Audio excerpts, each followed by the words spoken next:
현재 러시아에는 100여 개의 민족이 살고 있습니다. 그 중에서도 러시아인들이 가장 큰 비중을 차지하고 있습니다.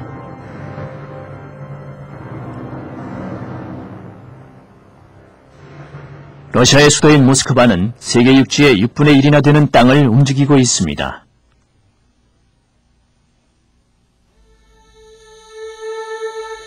흑해 연안과 그 안쪽 초원지대에서 유목생활을 하던 슬라브 민족 중 하나인 러시아인이 루시라는 이름으로 역사에 등장한 것은 9세기의 일입니다. 그 후 노르만족의 일부가 슬라브족을 정복하여 노브고로드 공국을 세웠는데 이것이 러시아의 기원이 됐습니다. 최초의 왕 루리크도 노르만족 출신이었습니다. 러시아라는 국명도 루시에서 비롯된 것입니다. 그러나 러시아는 비잔틴 제국을 본받아 그리스적인 요소를 추구했습니다. 성직자 키릴과 메토디우스는 동슬라브족을 개종시켰으며 키릴 문자도 가르쳤습니다. 이는 러시아 문자의 기초가 됐습니다. 땅은 넓은데 인구는 적었으며 마을도 대부분 울타리를 친 원시적인 형태였습니다. 그러나 천년경에는 도시가 발달했습니다. 무역도시 노브고로드는 북서쪽 지역과 교류하는 러시아 무역의 중심지였고 키예프는 웅장한 교회와 수도원이 많은 황금의 도시로 유명했습니다. 988년 키예프 공국의 블라디미르 1세가 비잔틴 공주와 결혼하고 그리스 정교로 개종하면서 러시아는 공식적으로 그리스 정교국이 됐습니다.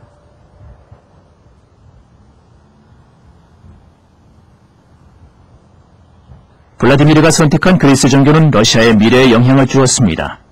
그리고 1054년 로마 가톨릭 교회와 비잔틴의 그리스 정교가 교파를 분리하자 러시아와 유럽은 종교적으로 대립하게 됐습니다.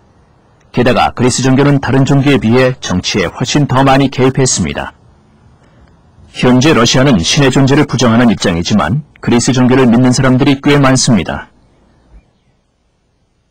노르만족의 전통을 간직하던 러시아는 11세기, 12세기까지 서유럽과 밀접한 관계를 유지했지만 13세기에 몽고가 침입하자 사정은 달라졌습니다. 러시아 황제들은 몽고의 칸에게 충성을 맹세하고 공물을 바쳐야 했으며 1480년 몽고로부터 독립할 때까지 러시아는 서유럽과는 다른 복식과 전통을 갖게 됐습니다. 몽고가 내분으로 쇠퇴하자 러시아는 그 틈을 타 잃었던 권력을 되찾을 수 있었습니다. 가장 성공한 곳은 모스크바 공국입니다. 모스크바 공국은 처음에는 작은 시에 불과했지만 무역이 활발하던 강가 근처라는 지리적 이점으로 14세기부터 점점 번성했습니다.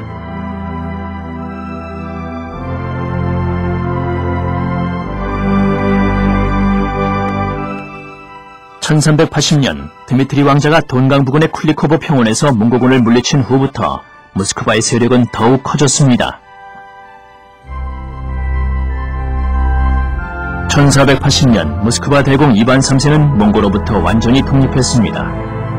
그는 노브고로드 공국을 비롯해 다른 지역도 통일했습니다. 그 후 이반 3세는 스스로 차르가 됐습니다. 차르는 슬라브어로 로마 제국의 시저를 뜻합니다. 콘스탄티노플이 1453년에 투르크에게 함락되자 이반 3세는 비잔틴 제국의 계승자로 자처했습니다. 그리하여 모스크바는 제2의 콘스탄티노플이라는 지위를 얻게 됐습니다.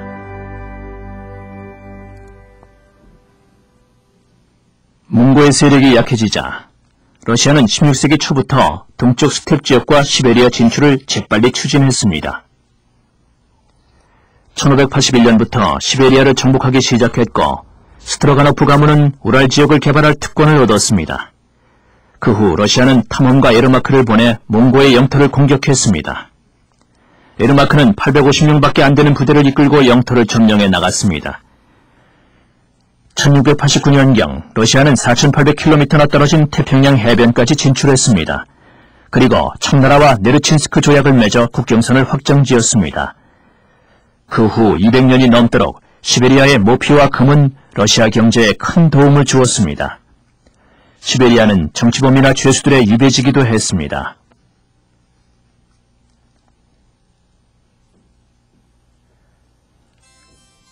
차르는 시베리아에서 나오는 자본으로 모스크바 군대를 유지해 나갔습니다. 게다가 유럽 기술을 도입하기 위한 자금도 필요했습니다.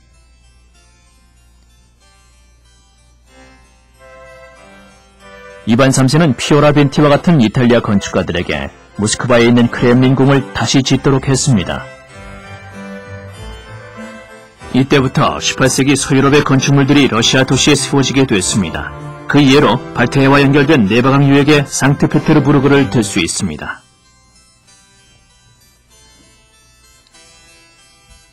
유명한 이탈리아 건축가 라스트렐리는 이곳에 겨울 궁전을 지었습니다.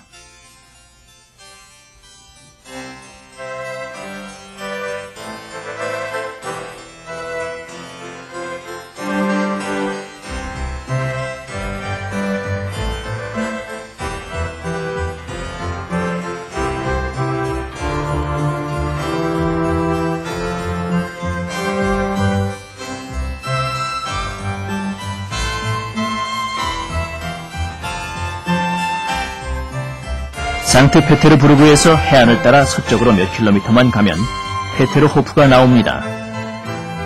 표트르 대제는 1707년부터 짙은 숲에 불과하던 이곳을 우아한 도시로 바꾸어 놓았습니다. 잘 정돈된 도로와 정원은 상트페테르부르크만큼 웅장했습니다.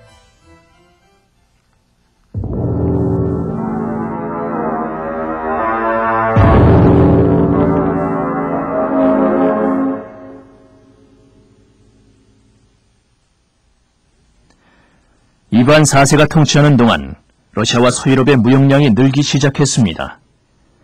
상품은 주로 발트해로 이어지는 강을 따라 리가 항구나 북쪽에 있는 아르한게스크 항구로 흘러들어갔습니다. 최초의 서구인도 바로 이 시기에 러시아에 도착했습니다. 이반 4세는 덴마크인들의 도움을 받아 몽고로부터 카잔을 빼앗았습니다. 보수적인 그리스 정교를 믿는 러시아는 대외적으로는 서구화에 반대했지만 영국 의사들과 스코틀랜드 용병들까지 몰려왔습니다.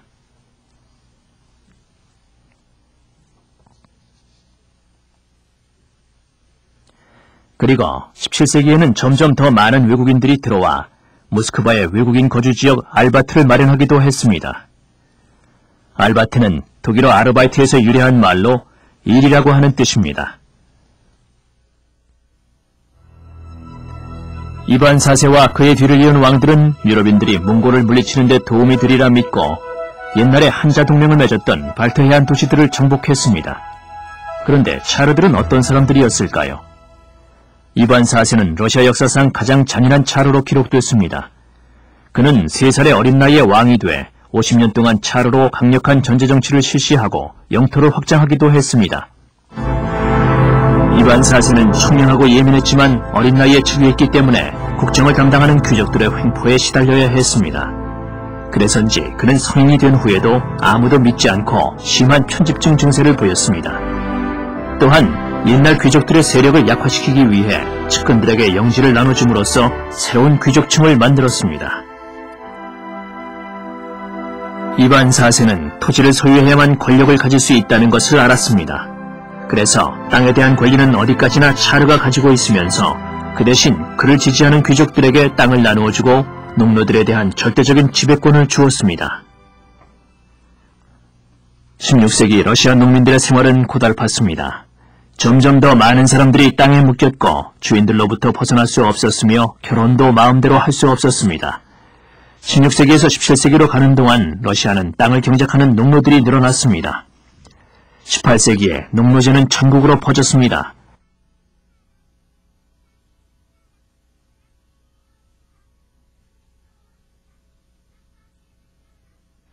초기만 해도 경작할 땅이 아직 많아서 농노들은 자신들의 처지를 알아채지 못했습니다. 그러나 귀족들의 핍박이 심해지자 농노들도 반격에 나섰습니다. 17세기와 18세기 러시아 역사는 농노들의 반란으로 얼룩졌습니다. 그러나 정부는 이에 공개 처형과 같은 잔인한 방법으로 대응했습니다.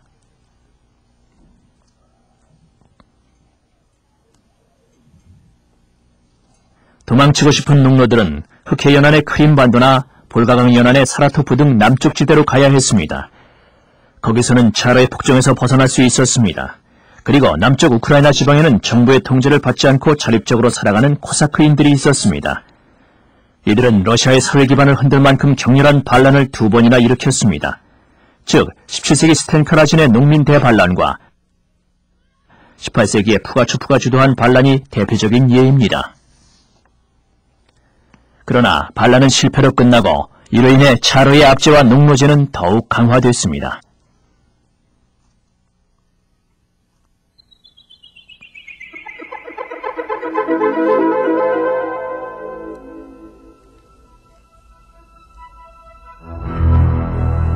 이반 4세가 죽은 후 러시아는 서유럽의 야욕 앞에 완전히 노출됐습니다.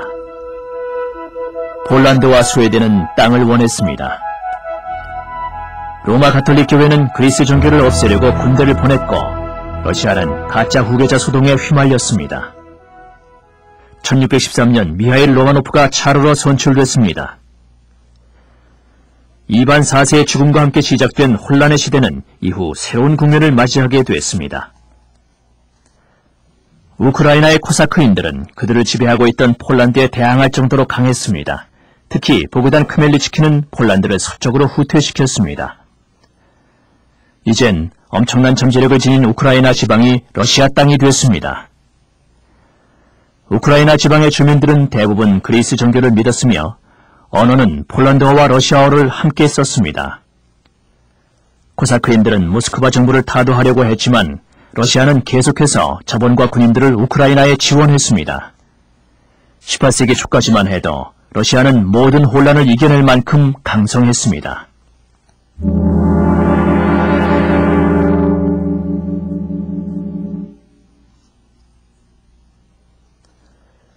피오트르 대제는 1682년 9살의 나이에 황제가 됐습니다. 그에겐 정적도 많았습니다.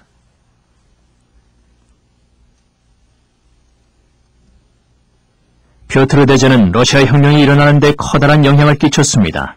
그는 시대에 뒤떨어진 러시아를 서유럽만큼 변화시키는 데 힘을 기울였습니다. 그리고 상트페테르부르크를 새로운 수도로 삼았습니다. 피오트르 대제의 꿈은 베르사유만큼 멋있고 큰 성을 짓는 것이었습니다. 그리고 이 계획 때문에 네바강 늪지에서 15만 명이나 되는 농노가 희생됐습니다.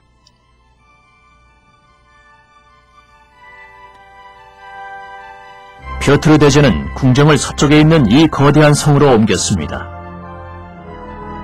그는 마치 유럽의 왕들에게 서구화된 러시아를 자랑하는 듯 했습니다.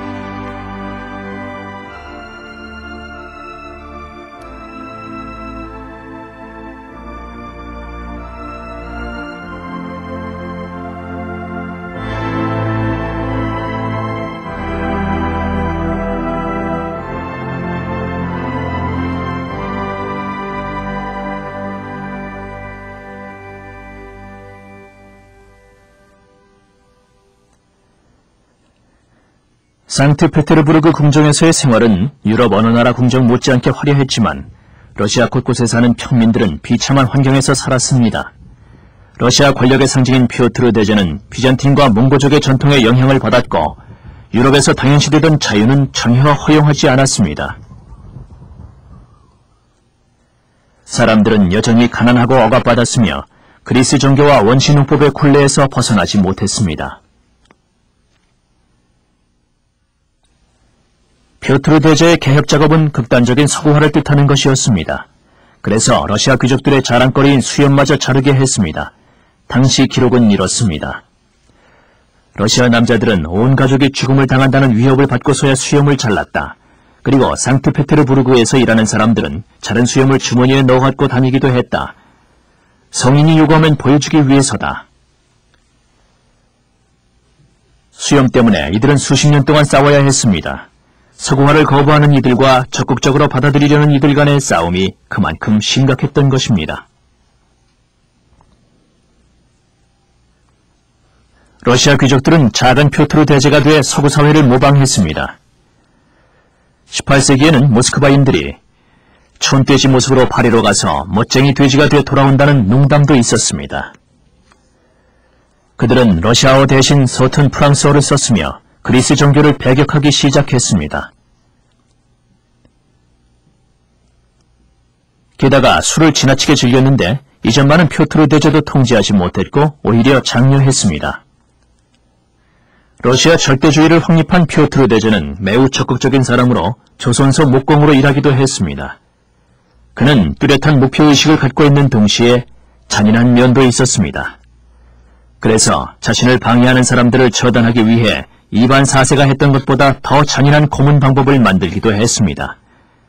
그러나 후계자들을 안전하게 보호해주지는 못했습니다. 피오트르 대제의 딸 엘리자베타는 우크라이나 귀족들과 발트해안의 독일인들에게 정치를 맡겼습니다. 그리고 대제라는 칭호를 얻은 예카테리나 2세도 유럽인들을 관료로 썼으며 상트페테르부르크 시도 완성하도록 했습니다. 이것은 러시아군이 강해졌기 때문에 가능한 것이었습니다. 피오트르 대제의 군대는 스웨덴, 코사크, 그리고 폴란드를 격파했습니다. 그는 발트해안으로 진출했는데 이곳은 예전에 한자 동맹을 맺었던 지역이라 유식한 사람들이 많았습니다. 귀족들이 앞장서자 자원이 풍부한 우크라이나는 급속히 발전했습니다. 그리고 예카테리나 2세는 이구장의 고급 인력과 자원을 결합해 더 큰 힘을 발휘했습니다.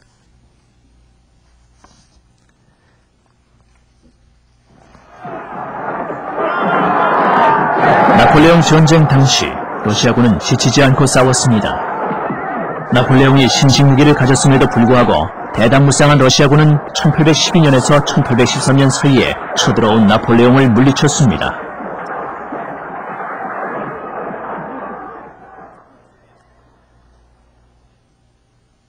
그 후 40년간 차르가 다스리는 러시아는 유럽의 강대국으로 떠올랐습니다. 그러나 영국과 프랑스의 방해로 크림 전쟁에서 패배하자 사정이 달라졌습니다. 이 전쟁이 러시아 내부 세력을 약화시키는 계기가 된 것입니다. 1857년 크림 전쟁의 패배로 러시아의 후진성을 절실히 깨달은 알렉산드르 2세는 이렇게 말했습니다. 농노제가 밑에서부터 무너지는 걸 보느니 차라리 위에서 없애는 게 낫다. 그동안 차르들은 농노제를 통해 국민들을 마음대로 이용했습니다. 그리고 그동안 농노들을 통제한 건 경작할 땅이 있었기 때문입니다. 하지만 불만은 항상 있었습니다. 농업 생산력이 매우 부진한 가운데 인구는 점점 늘어났습니다. 결국 기아로 허덕이게 되자 유일한 해결책은 산업화뿐이었습니다. 그러나 산업화에는 외국의 도움이 필요했고 소유럽 투자가들이 러시아로 몰려와 철도와 유전과 대규모 공장을 세웠습니다. 물론 러시아 노동자들은 낮은 임금을 받고 외국 투자가들과 차르를 위해 일해야 했습니다. 18세기에 일어난 푸가초프의 반란은 예카테리나 2세의 정권을 거의 무너뜨렸습니다. 이런 사건이 재발할 것을 우려한 알렉산드르 2세는 19세기에 농노제를 폐지했습니다.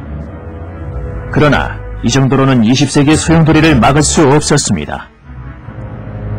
러시아 차르의 시대는 곧 끝이 났습니다.